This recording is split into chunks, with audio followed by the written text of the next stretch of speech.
Hello, everyone. My name is Mitisha Gupta, and I am your host for today's podcast, Win Over Hypertension,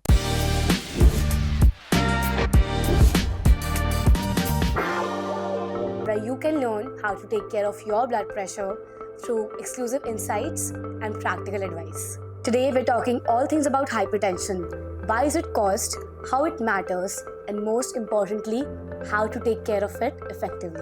Hello, doctor. It's my honor to have you on this podcast today. I am Dr. Subhraangshu Mukherjee. I am consultant physician in Shiliguri. I had done my MBBS and then MD internal medicine, and now I am practicing in Shiliguri. So, doctor, by now we all know what hypertension is. But can you please elaborate on it? I mean, why is it so important for us to take care of ourselves even when we feel fine? Hypertension doesn't mean always to be symptomatic.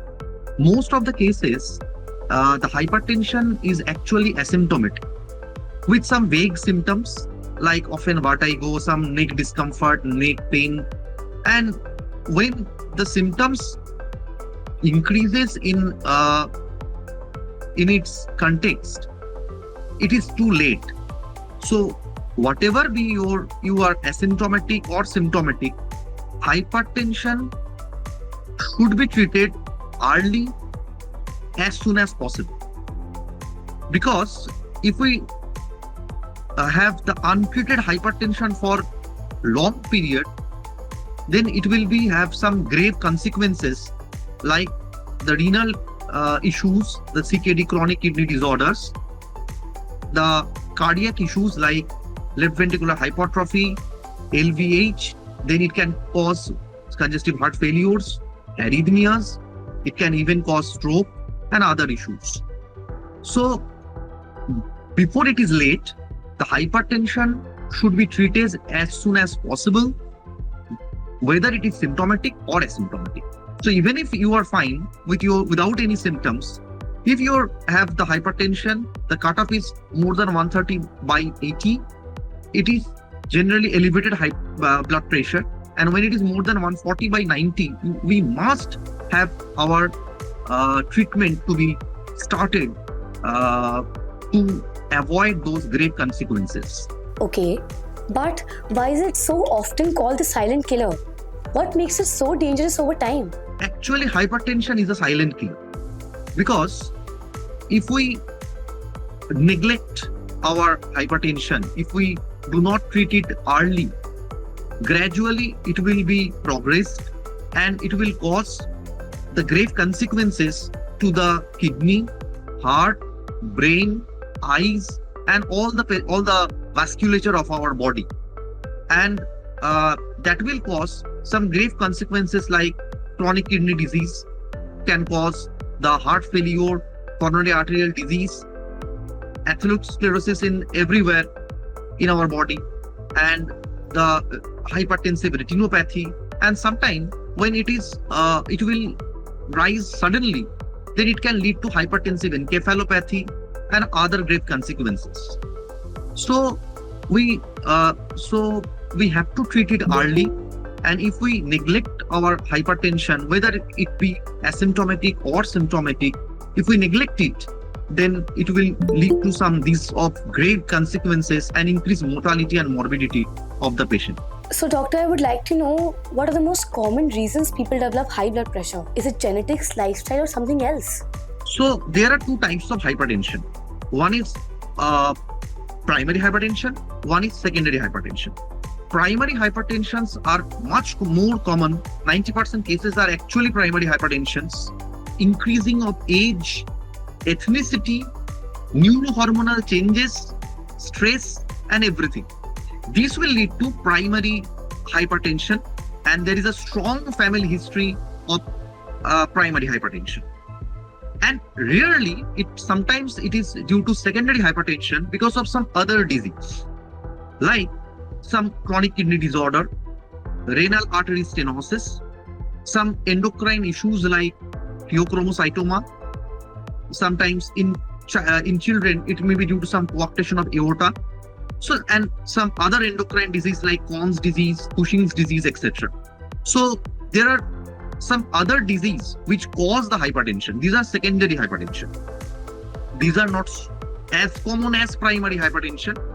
But if it is a secondary hypertension, if we doubt it clinically, then we have to evaluate the patient and treat accordingly. If we treat the cause, the hypertension will be relieved.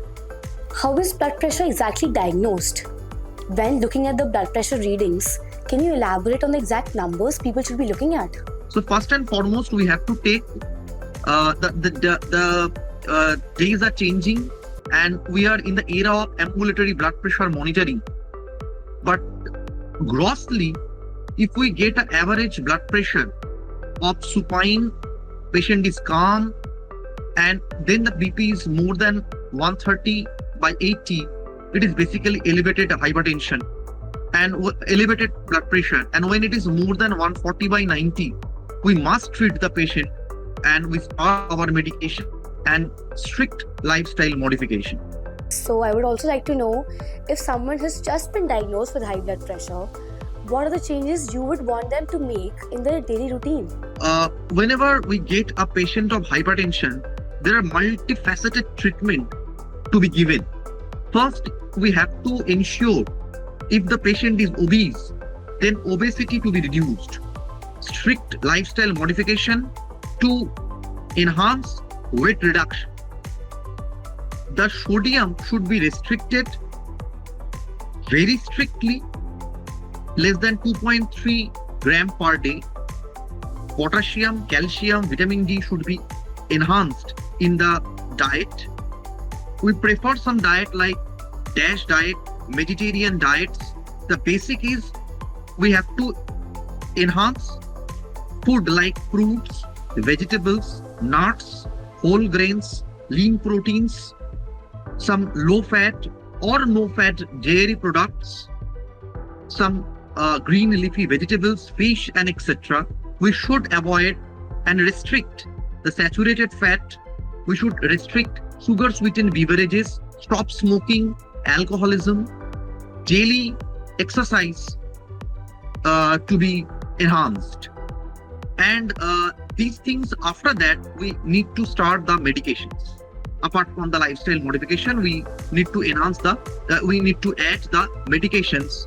Like there are multiple medications are there. We have ACE inhibitors or ARBs, we have beta blockers, we have calcium channel blockers, we have diuretics, thiazide group of diuretics, and many other second categories of agents are there. So we can use them properly, and daily visit to the physician is recommended. Can we say that hypertension can be treated without medication? Generally, if we get a patient of hypertension, if it is mild, if it is elevated blood pressure, we first recommend the strict dietary modification by the means of decreasing the obesity, that is a weight reduction, strict control of sodium in the diet, enhance potassium, magnesium, calcium, vitamin D.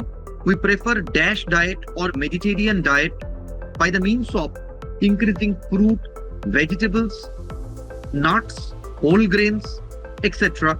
We need to enhance the fish, poultry, low or no fat dairy products, and we should restrict the red meat, the saturated fatty acids, the sugar sweetened beverages, the butter, margarine.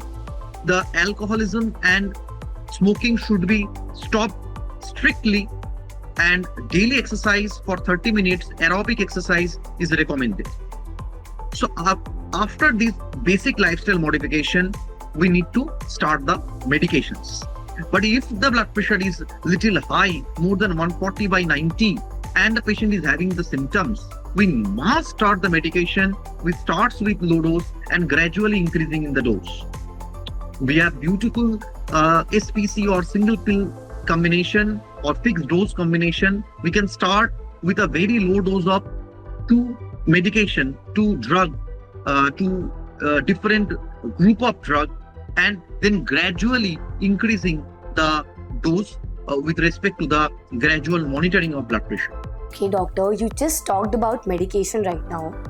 So, I would like to know what are the most common side effects that people should look out for while taking medications for hypertension. So there are two types of symptoms that should be regularly monitored.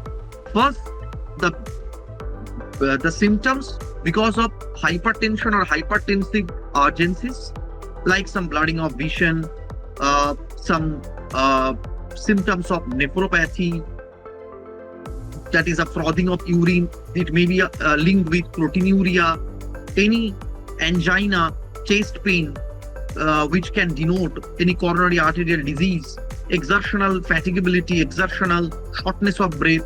This should be monitored. Another thing, the monitoring of the side effects of multiple drugs.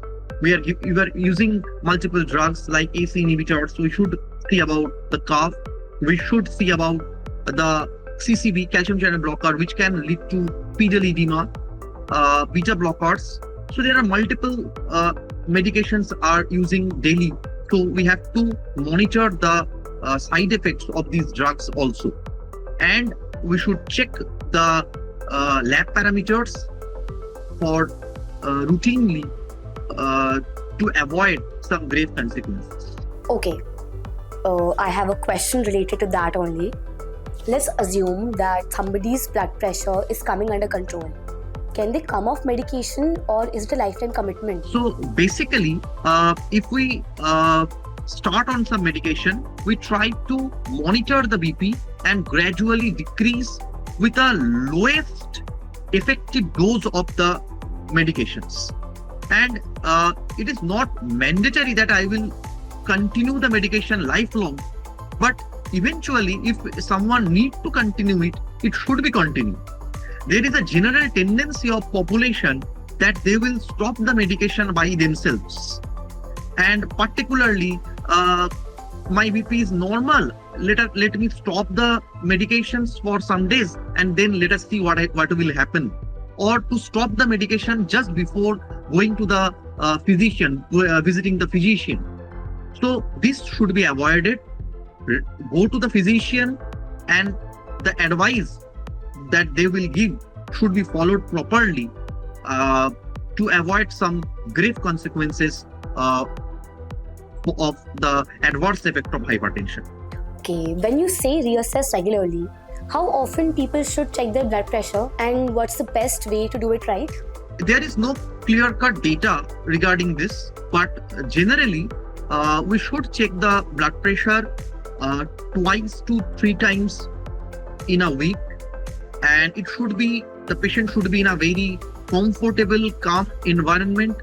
The patient should have in a supine position, and we must see the blood pressure nowadays by some automated BP machine, and we should encourage the patient to use ambulatory blood pressure monitoring, because this is a new era, and we should encourage the patient for ambulatory blood pressure monitoring. It is also better if we check the blood pressure. There are 2 or 3 issues. Like first is there is a chance of masked hypertension. There is a chance of office hypertension. So these are some things. So we should focus on these things also. And blood pressure should be monitored regularly, and the medicine which are given should be continued accordingly. I would also like to know what would happen if high blood pressure gets untreated for years, especially the body parts which gets affected the most. There are multiple issues can be there regarding long-term hypertension untreated. The patient can have some cardiac issues. There is a high propensity to have atherosclerosis, which can lead to coronary arterial disorders. In the long term, this vessel damage and the damage of the cardiac tissues can lead to heart failure, arrhythmias, and left ventricular hypertrophy. So these are the basic issues regarding the heart. This atherosclerosis can lead to CVA or stroke. It can lead to transient ischemic attacks. Sudden increase of blood pressure, long-term hypertension can also lead to hemorrhagic stroke. This can lead to vascular dementia in long term. Sudden increase of blood pressure can lead to hypertensive encephalopathy. This can lead to some ocular damage like retinopathy. This can lead to peripheral arterial disorder, again because of the atherosclerosis. And in kidney, this long-term effect can lead to proteinuria and later on can progress to chronic kidney disease. So, this marks the end of our podcast, Win Over Hypertension. I would like to say a huge thank you to the doctor for sharing such valuable insights to us. Remember, hypertension isn't just a number, it's a signal. And with right knowledge and action, it's absolutely preventable. If you found this episode helpful, do not forget to like, share and subscribe and share your valuable insights with us. Always remember, stay informed, stay proactive and most importantly, stay healthy. This is Mitisha Gupta signing off from this podcast, Win Over Hypertension.